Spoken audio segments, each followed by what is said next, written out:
Welcome to All Things Knights, the podcast for passionate Newcastle Knights fans.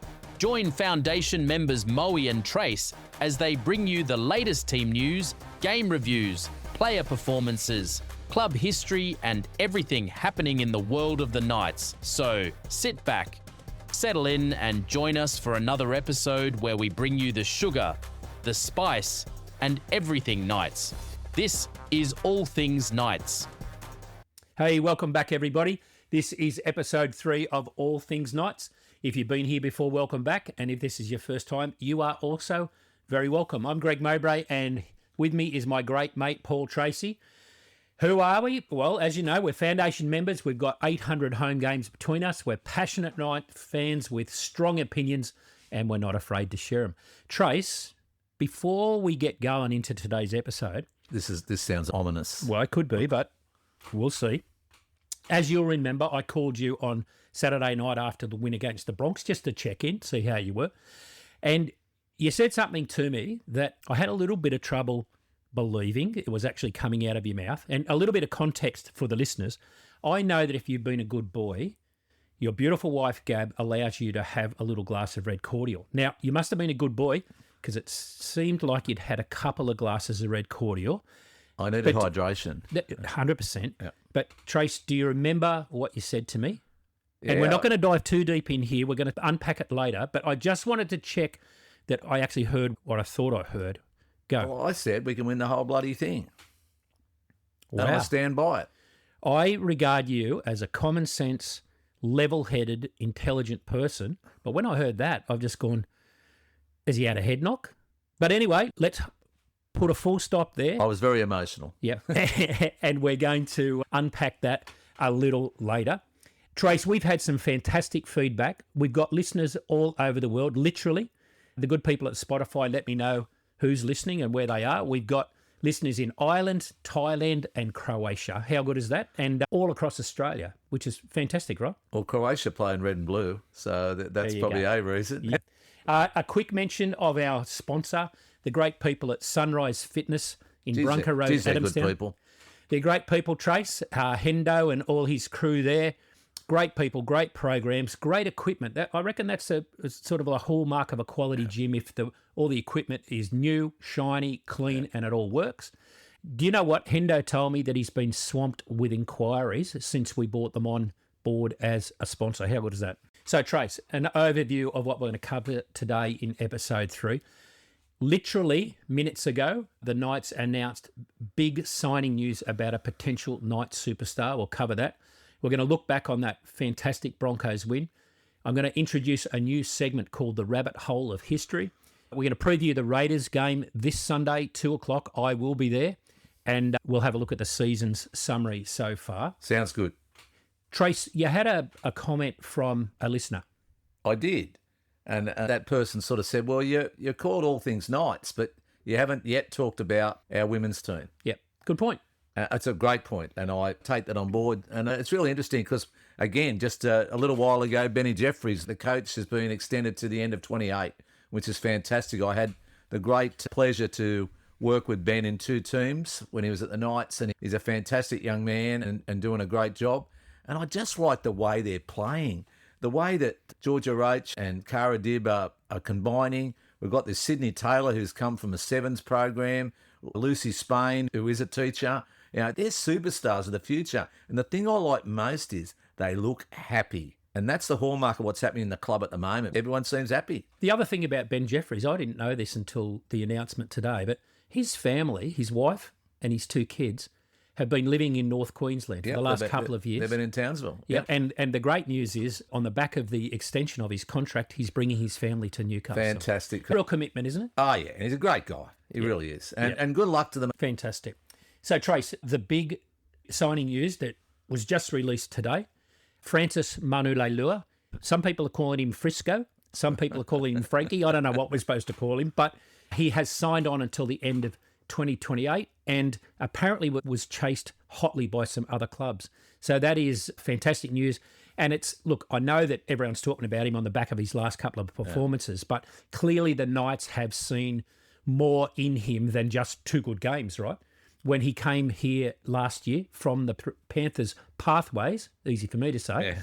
We might have mentioned it briefly last week. Peter O'Sullivan identified him in New Zealand as a 14-year-old. Yeah. At the time, cut him from the WARS program because he said his attitude wasn't good enough and he wasn't working hard enough. Clearly, Sully's given him another chance here in the Knights, and apparently he's working really, really hard on and off the field. He's lost 6 or 7 kilo apparently, and I just love the way he hits an edge on both lines, inside shoulder, outside shoulder.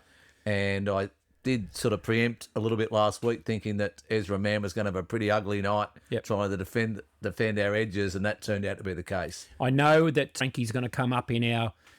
Might come up in our... He's definitely going to come up in our sugar. Might get a little appearance in our spice, but we'll clarify that. Trace, let's talk about the Broncos win. I reckon it was outstanding. It was comprehensive. It was composed. It was a confident 80-minute performance. I'm a bit of a stats man, Trace. Yeah. You know, you obviously look at the score and you get a feel for the game, but I often go back to the stats and I have a look and, you know, why did we look so damn good? Well, we look so damn good for the following reasons. 85% completions. The Broncos were 65%. Can I tell you why? People often say, oh, well, you had so much ball, you should have won. The reason they were 65 was that our inside defensive put so much pressure on them that they forced things that they would not normally force. And that's saying that our speed of the line is great. So that was wonderful. That's a great stat. Yeah, I agree. If you look at all of the other team stats, we beat the Broncos in every single one. Run meters, line breaks, average set distance, kick return meters, offloads, kick meters, less errors, less set restarts. We have been banging on about composure, and they were absolutely composed. To me, it was one of their best efforts. But there were things that I said last week that I really just want to mention. I asked them, I really, in a sense, without them knowing, but I challenged Cody Hopwood and Trey Mooney to take their middles on and show them who was boss, and they did. And I think Cody's just growing and growing and growing. And I put Lockie Crouch in that as well, who came on and did some wonderful things. We asked for a better kicking game, and it was. Much better kicking game. Sandon did a really good job in that area, as did KP. But Sandon, very composed, did it really well in that area. And a super aggressive start. You know, they came out of the blocks, and their first set of 6 made 65 metres. Their first offensive set, the Bronx made 35 metres. It changed the whole nature of the game. And then I'll talk about some of my sugar things later. And the other thing I absolutely loved, there was an obvious desire and a wish for the whole team. They wanted to win. They wanted that game. And geez, that's good to see as a supporter. You mentioned Sandon. I reckon he's been such an important signing for us. No one expected Dylan Brown to have a season-ending injury like he has. But Sandon, we lose nothing with Sandon. He is I think we lose a little bit defensively. But he was great the other night. He's great. The commentators mentioned him on several occasions. I've got Dylan right up there, though, defensively. Oh, no doubt. But what I'm saying is it's not like we're bringing in a second-string reserve grader. He is a quality NRL halfback. I don't think of course we lose a little bit, but boy, oh boy, he's been good. He's kicking. I'm going to mention his kicking game a little bit later. Well, I'll bring it up now because I was going to bring it up in my sugar, but we had another listener from, of all places, Mareeba. Now, I had to look up where that is. Mareeba is 1.5 hours northwest of Cairns.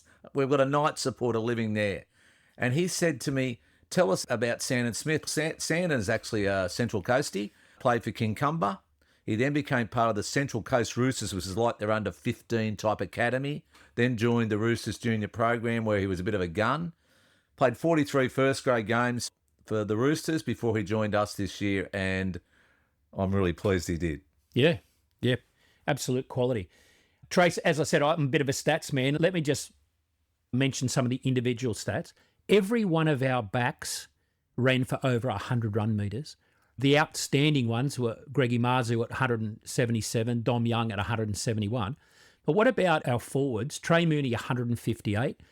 I don't know if you look at post-contact metres, but 50% of Trey Mooney's metres come from post-contact metres. Now, what that means is he's hitting hard and he's got his leg drive going and he's driving the defence back, which, of course, bending the defensive line back then gives us space and time for our fast guys to do their work.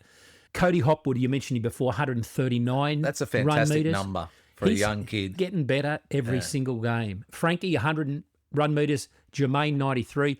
What about this? Lockie Crouch only played 40 minutes for 88 run meters. And add to that, he gave the little flick pass to, I think, to Phoenix, who gave it to Frankie, who passed it to Marzu, who scored. Yeah. So he's hit the line, turned, get the offload. It was fantastic. We mentioned Sandon before, 12 kicks for 385 kick metres. Yeah. And they were quality kicks. Yeah, they were. You know, I think episode 2, I gave him a bit of a spice. For some of his kicks weren't deep enough, not high enough. Obviously, he's been working on it, and it was fantastic. Trace, who are you giving your sugar to this week? I'm going to mention someone we haven't mentioned yet. My number one sugar, Fletcher Sharp. 4th minute of the game. Hits the ball at pace. Left foot step, right foot step, left foot step between Reynolds and Reece Walsh and scores with incredible pace. You cannot coach what he brings to a team. And I like him at 5'8", more so even than fullback, because he's just so explosive. And if he can just get his head through, he's got good hands, he throws good balls. But that was one I thought was great. The other two I've already mentioned, which was Cody. I was just so proud of the way he stood up in those early minutes when we really needed to make sure that we were in the game. And of course, Sandon. And I didn't know it was 365 or 385 kick metres, but that is fantastic. But what I liked about him was he played as Sandon Smith. He didn't try and play as Dylan Brown, and did the job really, really well. And that hopefully is a great start for him, because he's got a pretty big job this weekend. You mentioned Fletcher Sharp. The media sometimes categorises 5'8" and halfbacks as he's a running 5'8", or he's a ball playing 5'8", or whatever. I don't know what Fletcher Sharp is, because he's a bit of everything. Yeah, he's just a footballer, mate. And I think, well, there you go. I think that's why he's such a handful, because obviously the opposition are running videos of him and doing whiteboard sessions on him. And I reckon they can't work him out. He's a bit of a mystery bag. He didn't run, that's what I'm saying. That's why he ran through Reynolds and Reece Walsh with the speed of his step. They couldn't handle him. What about you? Yeah, we're going over the same stuff, but Jermaine was, I thought, fantastic, running really strong, solid lines. Frankie, what about that spiral pass? You mentioned Lockie Crouch with the late offload pass. I think it went to Phoenix, then to Frankie, who I think he stopped and started, and then threw a 20-metre spiral ball to hit Greg Marzu on the chest. And Brandy Alexander just went, wow, who is that? You'd expect it from, You'd expect it from Dylan, you'd expect it from KP, you'd expect it from probably Sandon. But not a bloke who's played 8 NRL games as a back rower. Yeah. So, amazing. Got to give a little bit of sugar to everyone based on those stats that I shared, because it was a comprehensive effort. I've got to mention KP. You can't leave him out. It's almost like he's that good. We expect him to be that good. But those sliding bomb catches, right? So he's attacking the ball at full speed. He drops his body to the ground and slides, then catches the ball. Well, mate, that is just incredible. But one thing I was going to mention, I've been to the last 4 games. Well, it wasn't the game in Brisbane, but every time he touches the ball in the last 4 weeks, it's been panic stations for the defence. Yep. They don't know what he's going to do. And the Dom Young's try in the first half. They would have to know he's going to try and beat the man on the outside. They would have practiced that. But he does it anyway. And he did it. That's the whole point. Yeah. He did it anyway. Yeah. He's a masterful player. And the way that he was just linking in the attack, and he's opening up opportunities for the Sharps and the Bests and those people around him. See how much he wanted to win after every try. It was terrific to watch. Yeah. And when Frankie, I can't remember who it was, but 10 metres out, he cut one of the Broncos in half, who spilled the ball. Yeah. Players ran from everywhere congratulating Frankie. As you said, it's a happy club. They're supporting each other. It's fantastic. This one might be a little bit controversial, Trace, but that melee where it ended up, Jermaine ended up with 10 in the bin, and so did Reece Walsh, by the way. I love the fact that our blokes ran from metres away to join the melee. And I'm not advocating violence or breaking the rules, but the fact that all in, and I'm going to give a bit of spice to Jermaine as well, because it was a bit dumb. He was too late. He probably didn't have to grab the Bronco by the shirt and pull him down. That's why he got the 10. But I love the fact that we're showing some mongrel as well as composure, as well as confidence, as well as skill, because we need that aggression and we need to be respected by the opposition. And I thought it was dumb in the sense that the ref's looking to take one from each side. Yeah. They always are, but I like the fact they stood up. They Yeah. didn't back down for 1 second. I can't remember if there ever has been. It wasn't two blokes belting that crap out of each other and a third guy came in and joined in. I reckon that's 10 in the bin. But they were hitting each other with handbags and purses. I know. And Jermaine runs in and drags someone off. That wasn't a bin. Maybe give a penalty. Well, I'm not even sure the hair pull was a bin, but anyway. It hasn't been a bin always, because I think it might have been last year or the year before. I don't know if you remember this, but Tyson Frizzell grabbed Donna. Yeah, it was little. It was funny. Gordon Tallis on NRL 360 this week said they should have their hair up in a bun or they should have their hair cut off, because it's a good point. I agree if it's with him. longer than your collar, if a player goes to grab your collar, which he's entitled to do, but he grabs your hair by mistake, that's now a binnable offence. And Gordy says, nah, cut their hair or make them put it in a bun. That's a fair call. Who else am I giving spice to? We can't leave the refs out, because it is one of the biggest, it is one of the hottest issues in the game, the inconsistency of the officials. I could not believe that no try by Jermaine McEwen wasn't considered For a penalty try. I think the bunker said, given the proximity of Reece Walsh, he was metres away. Jermaine would have got there before him. If Jermaine wasn't impeded, he catches the ball, he falls across the line. And even the commentators surprised me, because they're going, I'm not sure if that was a professional foul. Of course it was. He grabbed him by the arm and held him back. 2 metres out from the line. So just the inconsistency is driving me nuts. The other one was Dom Young was absolutely steaming down the right-hand touchline. The defence comes across. He throws a magnificent pass. He was moving absolutely at pace. The ball is allowed to drift forward if it comes out of the hands backwards. And it did. Yeah. The referee is in line. Play on. He signalled play on, Trace. And, for those of you who can't see me, it was like a cricket umpire indicating a wide. Both arms out, saying play on. I have seen it. It's all good with me. Play on. We should have scored from that. The touchy, who's 15 metres back, dawdling along, calls it a forward pass.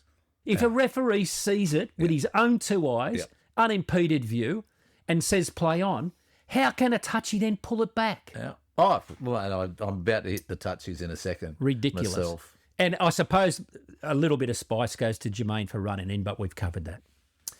Me, I've got a couple here for my spice. The 6 agains. The inconsistency about when and where they're given. An interesting thing, because we got another call during the week from one of our listeners down in Narooma, Sean, and he said that the 6 agains is spoiling the integrity of the game for him, and it's taking fatigue. It's making the game way too fast, and that's why we're getting injuries and people are getting hurt. So it is going to be my controversy corner topic next week. Sure. So I'm going to look at it forensically this weekend across the games and see where they're being given and why, and see if we can come up with, is there any sort of pattern? And the other one, how could 2 touch judges miss a shot for goal from in front that went over and both of them said it didn't go over? Now, my mother, who's 97 and a half, rang me and said she saw it go over. So maybe Mum should be running the line this weekend. I remember texting you during the game a couple of times on Saturday night against the Broncos. And I said to you, we are getting our share of 50-50 calls. You did. We weren't getting 70% of the calls. I reckon we're getting 50-50. Now, I've got a little theory about Well, I'm interested to hear it. why we're getting 50-50s, because you said a couple of weeks ago we haven't had 50-50s for 38 years. I reckon it's this. I know I've spoken to you before. I reckon referees are intimidated by the top clubs. And the top clubs I'm talking about are, the Penriths and The Roosters. the Melbournes. The clubs have been substantial for many years. Yeah. And Melbourne weren't this year, but they have been. They've been one of the top teams for of decades. I think the referees are finally taking us seriously. I think they're going, I got to respect this team. They might be here in 6 weeks' time. That's right. I'm not sure if people agree with me or not, but something has happened over the last couple of weeks and look, we're not winning games or going close to winning games because the refs are giving us a leg up. I believe that the refs or the match officials are starting to respect us more, and therefore there's a bit more pressure on them to give us the calls we deserve. Yeah, well, I'm hoping that continues. And may it continue on Sunday. Yep. Okay, so now to a new segment. You know I'm an ideas man, Trace. Yeah. This segment's called The Rabbit Hole This of is worrying me a bit. History. Yeah, I told you I was going to put you on the spot, and I acknowledge that this is a question without notice. Knights coaches over the last 38 years, how many, and I know that you are a student of the game, how many Knights coaches do you reckon there have been?